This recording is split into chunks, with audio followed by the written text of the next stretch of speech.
Hello and welcome to week 33 in our trek through the Greek of Acts. And this week our intention is to finish up Acts 25 and to go on to do Acts 26. That gives us 2 more weeks in the book of Acts. So where we are in the story is Paul has appeared before Festus the first time, and he could see the handwriting on the wall that they were going to try to ambush and kill him if he agreed to go down to Jerusalem. And so he appeals to Caesar. And the last verse we treated last week is basically with Festus, the governor, saying, "You've appealed to Caesar? Okay, you're going to Caesar." And so now we have a little bit of time before Festus sends Paul on.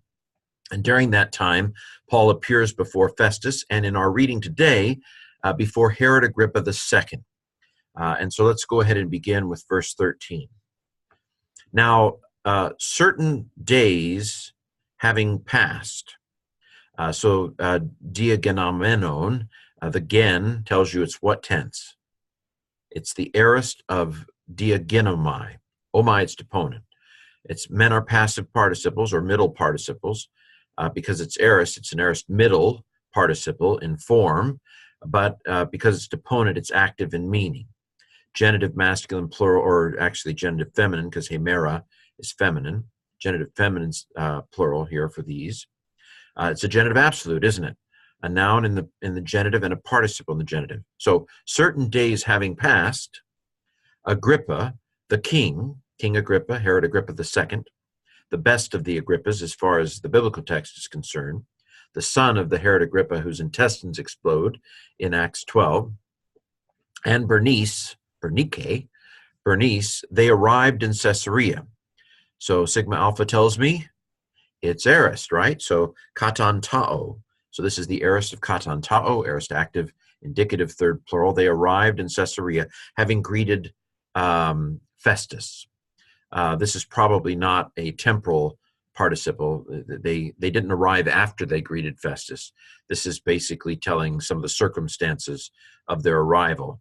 And you might even say they arrived in Caesarea and they greeted Festus would be an okay translation, I think. Sigma alpha tells us that it is aorist, right? Aspadzomai, its deponent, I believe. So it's aorist middle deponent participle, nominative masculine plural, and greeted Festus, having greeted Festus. 14.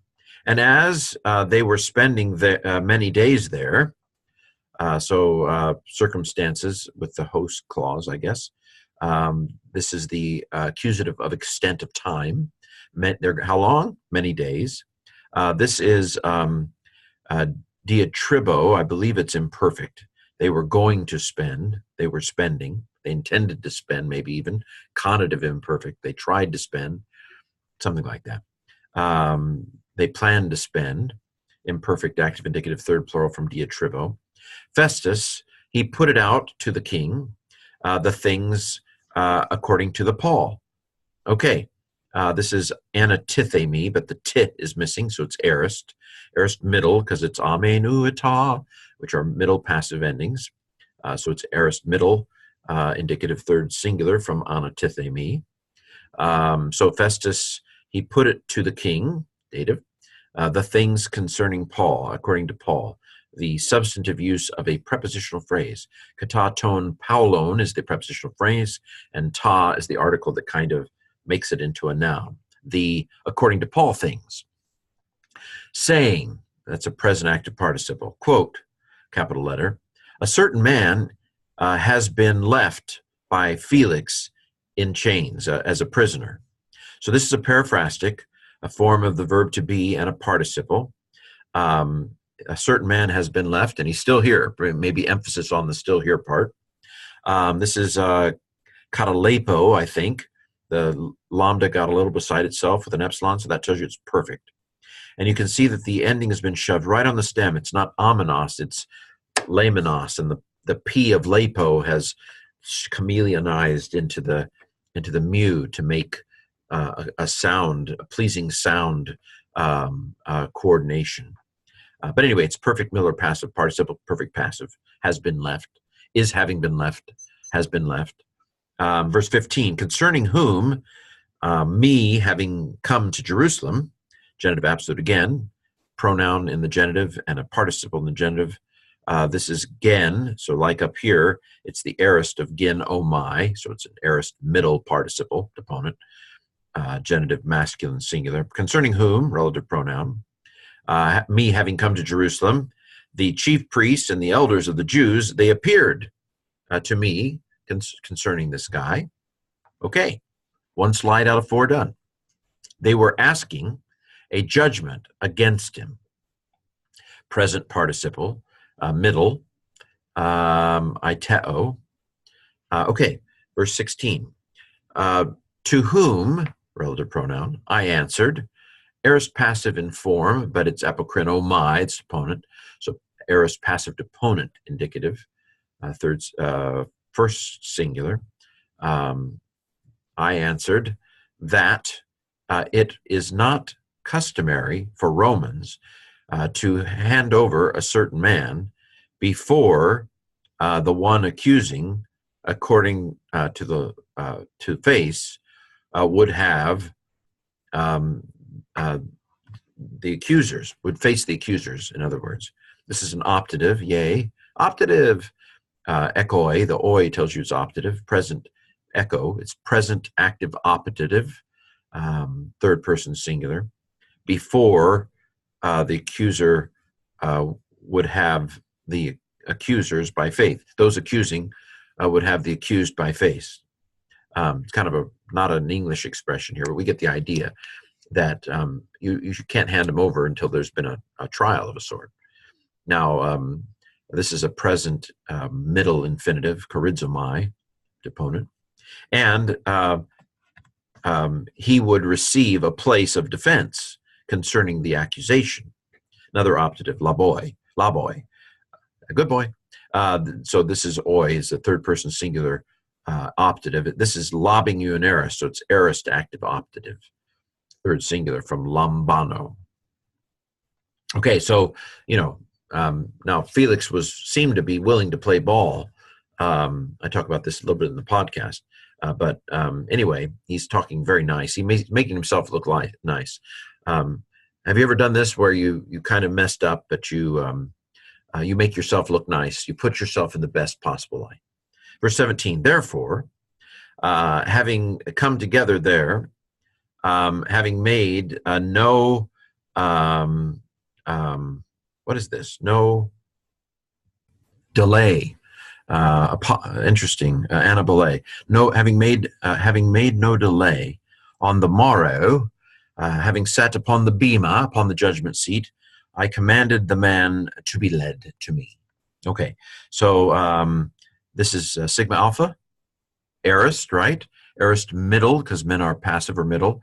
It would be theta eta or theta epsilon if it was passive. So this is aorist middle from poieo. Luke loves the middle. So it's an aorist middle participle, nominative masculine singular. Having sat, sigma alpha tells me it's aorist active participle. The man to be led, theta eta is aorist passive, infinitive. Sigma alpha, aorist active, yeah. Okay, of kaluo, to command. Okay, next. We keep going, verse 18. Concerning whom, that is Paul, having caused him to stand, or having been stood, so theta epsilon suggests aorist passive. My nt is a participle, so aorist passive participle. Concerning whom, them having been caused to stand, the accusers, they were bringing no cause of which I was considering to be evil things. This is the imperfect of Pharaoh, were bringing. This is an aorist, I already did that one, right? Relative pronoun. This is huponoeo, I think it is, to conceive or something like that. Imperfect, active, indicative, third plural, of evils. Verse 19. But they were having, this is the aorist of echo, it's irregular, aorist active, imperfect, active, indicative from echo. They were having certain disputes concerning their own religion, desa daimonia. Now, it's usually said that there is no word for religion in Greek, and so we have to be careful here that this isn't exactly religion in the way that we think of religion. This is verse 20, and so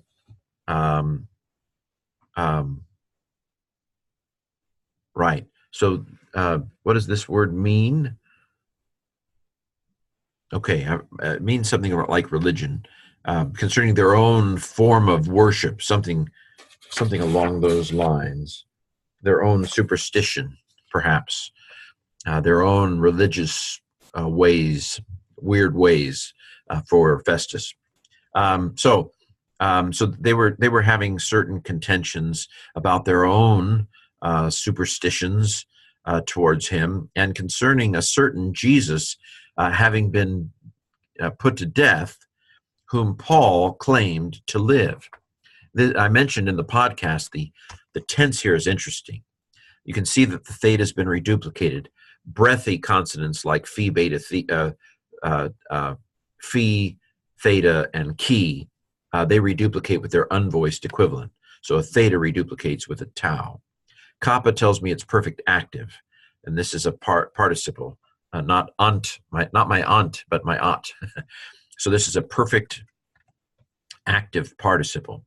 The sense is a certain Jesus having been put to death, and he's still dead. So Festus doesn't believe that Jesus is risen from the dead. He believes he's dead.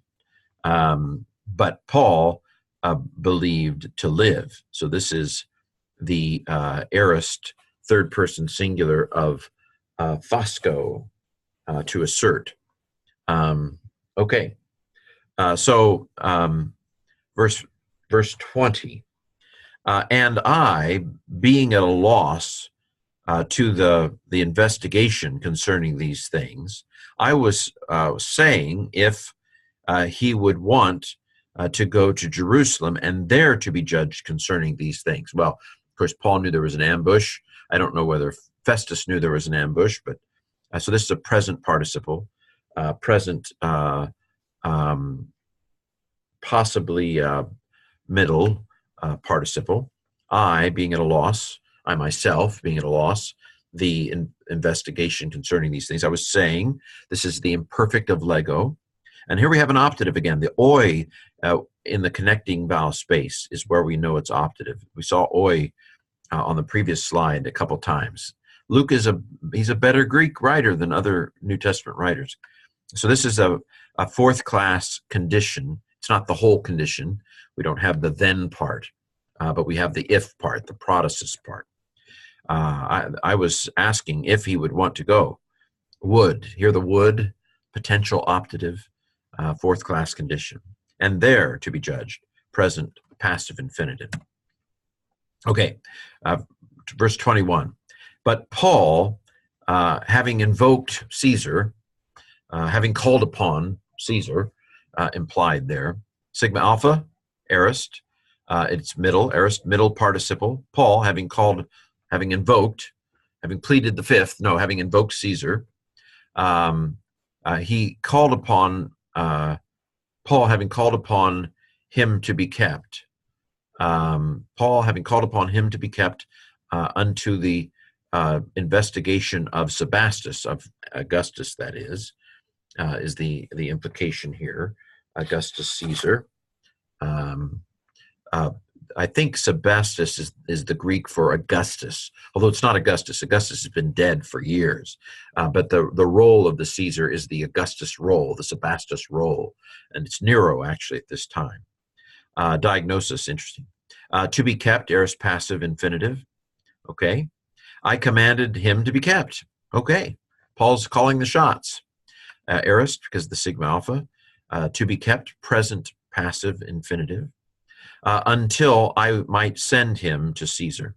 I believe this with the heos, who would be, well, I don't know. It could be future. There are two ways to analyze this in terms of its form. It could be future active indicative first singular. Until I will send him to Caesar. Maybe that's what we should go with. I don't think heos takes the subjunctive. Technically, this could be aorist subjunctive in form as well. But let's go with future. Verse 22. And Agrippa says to Festus, I was wanting also myself to hear the man. So intensive use of autos intensifies the subject's I, so myself. This is imperfect of bulo. So this is something like a potential imperfect. I forget exactly what it's called. Yes, it can be called a potential imperfect, also called a voluntative imperfect. Okay, and then basically here is Festus's response. Tomorrow, he said, you will hear him. So this is future because of the sigma. Second person singular, future middle. Again, Luke loves the middle. You yourself will hear him. Okay, well, some interesting Greek, and the plot continues. So tomorrow, Paul's going to get a chance to share the gospel with Agrippa, and we're going to enjoy that.